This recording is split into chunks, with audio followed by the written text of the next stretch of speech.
સળિયા નીકળી ગયેલા છે. અત્યારે જ આપણે પડાસણ એવી વાતો પણ કરી કે ભાઈ ગામનો જે હાઈવેથી જોડતો રસ્તો છે તે સાવ બિસ્માર હાલતમાં જોવા મળી રહ્યો છે. તો અત્યારે તમે આ જોઈ શકો છો.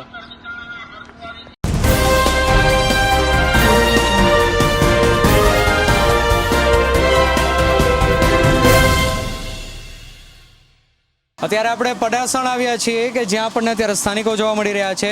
આમની પાસેથી જાણીએ કે તેમની સમસ્યા શું છે, તે કઈ રાજકીય પક્ષને અત્યારે ઈચ્છી રહ્યા છે અથવા તો કેવા પ્રકારની તે સરકાર ઈચ્છી રહ્યા છે તેની પાસેથી આપણે થોડું જાણીએ. પહેલાં જાણીએ કે ગામમાં કેવા પ્રકારની સમસ્યાઓ હાલ થઈ રહી છે. જી, આપનું નામ? મારું નામ કિશોરભાઈ વગાસિયા. અત્યારે ગામની અંદર કેવા પ્રકારની સમસ્યાઓથી તમે અત્યારે સામનો કરી રહ્યા છો? સમસ્યામાં પાણી નથી ભાઈ, અને નર્મદાનું પાણી આવતું જ નથી. એના માટે કેટલી વાર રજૂઆત કરતાં કાંઈ આવી નથી એની રિકવરી. બીજી કોઈ સમસ્યા હોય રોડ રસ્તાને લઈને તમે અનેકવાર રજૂઆત કરી હોય, ગટરની સમસ્યા? રોડ પતી ગયો હે ને, અને હાઈવેથી જોડતો રોડ પતી ગયો હે, એ લોકો કાંઈ જવાબ આપતા નથી. એમ સરપંચે ક્યાંય રજૂઆત કરી છે તમે લોકો સાથે? સરપંચને કહી તો સરપંચે એમ કે એને ખબર જ હોય, તૂટી જાય એટલે કરી ગયા એવું કહે સરપંચે. બીજી કોઈ સમસ્યા? બીજી તો આ બધું કામ થાય, બધું બેકાર થાય. આ રોડ જે 1 મહિનો નથી થયો, બધું ઉખડી ગયો ગ્રાન્ડમાં. તમારો વ્યવસાય શું છે? ખેતી સાથે.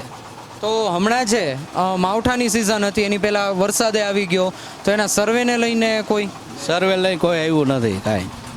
એટલે કાગળ ઉપર જ સર્વે થઈ ગયો છે એવું તમે કહેવા માંગો છો કે કઈ રીતે? કોઈ આવ્યું નથી સાહેબ. પૂરેપૂરે કર્યા પડ્યા હતા, જમીન પ્રમાણે કર્યા હતા. કપાસ ફેલ થઈ ગયો, બધા ધાણા ફેલ થઈ ગયા, પણ કોઈ સર્વે કરવા આવ્યું નથી અને હજી કાંઈ મળ્યું નથી. અને અમારા કાથરોડા પાડેસરનો રસ્તો હતો એમાં પૂરો પાસ થઈ ગયો હતો, એ અડધો જ થયો છે. એ સમસ્યા છે. જી, આપનું નામ? જયદેવસિંહ. એવું આપણે કહી શકીએ કે ભાઈ તમને પાણીની સમસ્યા ખેતીની અંદર એ કેવી છે? એ અત્યારે કાંઈ નહીં, બોર ઉપર નર્મદાનું પાણી આવતું ને પીવા લાયક નથી આવતું. અને અત્યારે બોર ઉપર ખેતીમાં પાણી કોઈ નથી. પાણીની પૂરેપૂરી સમસ્યા છે. વિકાસના દાવા કરે પણ એ મળ્યું કાંઈ છે નહીં એમ. બરોબર. અને જે કામ થાય છે એ બોગસ જ થાય છે એવું. તો તમે હવેની જે ચૂંટણી આવવાની છે એમાં તમે વિકાસને જોઈને મત આપશો કે વિકાસને મત આપશો કે તમે કઈ રીતે મત આપશો? એ વિકાસને જ આપવો પડે ને, એ લોકો તો બીજું શું કરે અહીંયા. વિકાસને જોઈને આપશું એમ. કામ પૂરા થતા નથી એમ. તો કામ પૂરા નથી થતા તો તમે કઈ રીતે વિકાસને જોઈને મત આપશો? કેવા પ્રકારનો તમે વિકાસ જોયો છે? પણ વિકાસ તો એ લોકો ગમે આવે એ કાંઈ એ લોકો કરવાના છે જ નહીં એવું અમને લાગે છે. નકર તો ન કરી વારે. રૂપાલા સાહેબને જે અત્યારે ભાજપ તરફથી કેન્ડિડેટ જાહેર કર્યા છે, બરોબર છે, તો એ આ વિસ્તારમાં આવ્યા છે હજુ સુધી નથી આવ્યા કે એને તમે કઈ રીતે વોટ આપવા માટે તમે એને કેન્ડિડેટ માનો છો? શું છે શું નહીં? આ વિસ્તારમાં તો ક્યારે જોયા જ નથી એમને. અને અત્યારે જે અમારા એક મુદ્દો બીજો હાલે છે ક્ષત્રિય સમાજ વિશે, એટલે એ બાબતથી અમારો સમાજ તો નારાજ જ છે. વોટિંગ તો કરવાનું જ નથી એને. એટલે તો એમ કહી શકાય કે અત્યારે એના વિશે નારાજગી વ્યક્ત કરવી? નારાજગી જ ને, નારાજગી જ વ્યક્ત કરવાની હોય ને, બીજું આમાં શું કરવાનું. તો આ વખતે ભાજપને મત મળશે કે એમને ટિકિટ પાછી ખેંચવી પડશે? શું કહેવા માંગશો? એ ન કહી શકી ને, એ તો કેમ ખ્યાલ આવે. ટિકિટ પાછી ખેંચી લે તો બહુ સારું. તો એની જગ્યાએ ઉમેદવાર તરીકે તમે કોઈ પસંદગી ખરી? ના, કોઈ નહીં એવો. તમારો વ્યવસાય શું છે? ખેતી. તો ખેતીને લઈને તમારી શું શું અત્યારે હાલમાં સમસ્યાઓ થઈ રહી છે? પહેલી તો પાણીની, સિંચાઈમાં પાણી નથી. અમારે પાણી અહીં ઓછું છે અને સિંચાઈનું પાણી મળે તો બહુ સારું એમ, નર્મદાનું. તમારે તો પીવાનું નથી મળતું અહીં નર્મદાનું પાણી તો. વીજળીને લગતી કોઈ સમસ્યા? ના, વીજળીની તો બધા રાબેતા મુજબ જ છે, તો રેગ્યુલર આવે છે જ. ગામની અંદર પીવાના પાણીને લઈને કોઈ સમસ્યા કે? હાલ સમસ્યા કાંઈ નથી. પંચાયતનો બોર છે એમાંથી પાણી મળી રહે બધાને. નલ સે જલ ઘર યોજના એમાં ગામનો સમાવેશ થયો છે ખરો કે? અમારે તો બહુ જૂનો છે પેલા આયોજનનું. આ લગભગ 97-98માં ઘરે ઘરે નળ આવી ગયા હતા અમારે તો, અને પંચાયત મારફત લીધા હતા. તો નર્મદાનું પાણી જે અત્યારે કહી રહ્યા છે કે ભાઈ જે નીચેથી ઉપર તરફ ઊંધું આપી રહ્યા છે, તો એના વિશે? ભાઈ ઊંધું જ કહેવાય ને. જે ઢાર આમ હોય ને આમથી આપે તો એ આવે જ નહીં. એન્જિનિયર ગમે હોય તો શું પહેરવે. આમથી આવે તમારે ભાઈ એમને ના આવે પાણી. એક ફેરે આમથી આવ્યું એ આવ્યું જ નહીં, 10 વર્ષ થઈ ગયા હજી પાણી નથી આવ્યું, બરાબર. હવે આમ પાછું અણિયારાથી આમ પાઇપ લંબાવે, આવતું નથી એમ. એટલે રજૂઆત તો ધારાસભ્ય, જિલ્લા પંચાયત દ્વારા બધા આવે એને કરી બાકી આવી જશે એમ કહે, બાકી તો કાંઈ એનું આયોજન કાંઈ છે નહીં એમ. બીજી આપની કોઈ ખેતીને લગતી કોઈ સમસ્યા હોય, જેમ કે ખાતર છે, બિયારણ નકલી છે, ખાતર નકલી છે, એના વિશે શું કહેશો? ના ના, ખાતરની પહેલાં યુરિયાની સોલ્ટેજ હતી, હવે યુરિયાની સોલ્ટેજ નથી હવે, બાકી ખેતી કાંઈ નથી. ખાતરને એવું તો મળી રહે. બીજા નંબરમાં શું કે ખેતીમાં ઉત્પાદન આવે ત્યારે ભાવ નથી મળતા ને એ બધી સમસ્યા છે, બાકી તો કોઈ નહીં. અને હવે ગામ ખાલી થઈ ગયા, એ લોકોને એમ હોય કે અમે ખેતી 5 વર્ષમાં બચશે નહીં એવું છે. તો તમારા સંતાનો છે એ અત્યારે શું કરી રહ્યા છે? એ તો બહાર મોકલી દીધા, એ શું કરે? અત્યારે MP વાળા આવે એટલાથી 5 વર્ષ કદાચ કાઢે, બાકી ખેતી ભાંગી જ જવાની. પછી અદાણી વાળાને કહે ભલે કરે ઉત્પાદન, ખબર પડે એમ.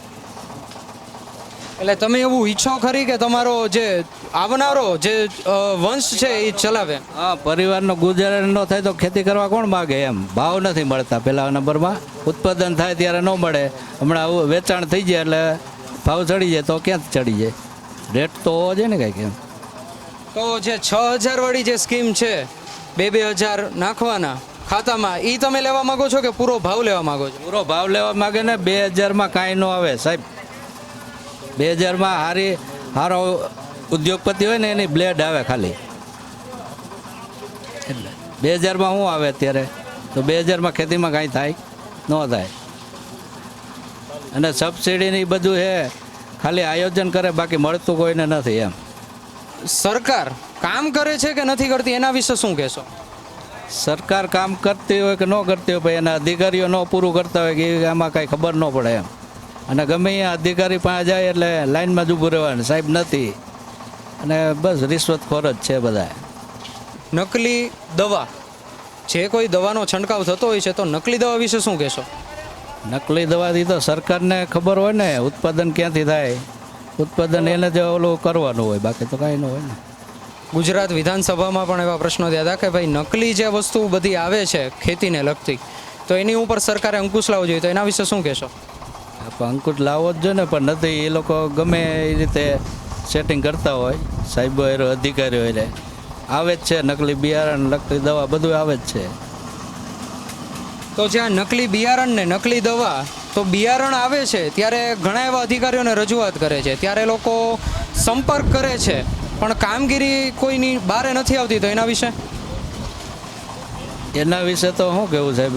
આપણે તો રજૂઆત કરી, પણ એ લોકો કદાચ પકડે તો એનું કાંઈ એને સજા નથી મળતી, એટલે જ એ થાય ને નકર ન થાય એમ. ખેતીને લગતો જ પ્રશ્ન છે વીમાનો, પાક વીમાનો, કે જે માવઠું થયું છે તેની સર્વેની પ્રક્રિયા થઈ છે, એનો વીમો મળે છે કે નહીં, એના વિશે? તો સર્વે થયું જ નથી સાહેબ, એટલે એમાં કેમ ખબર પડે એમ. તો સર્વે નથી થયો તો તમે ક્યાંય રજૂઆત કરી છે એવું કંઈ?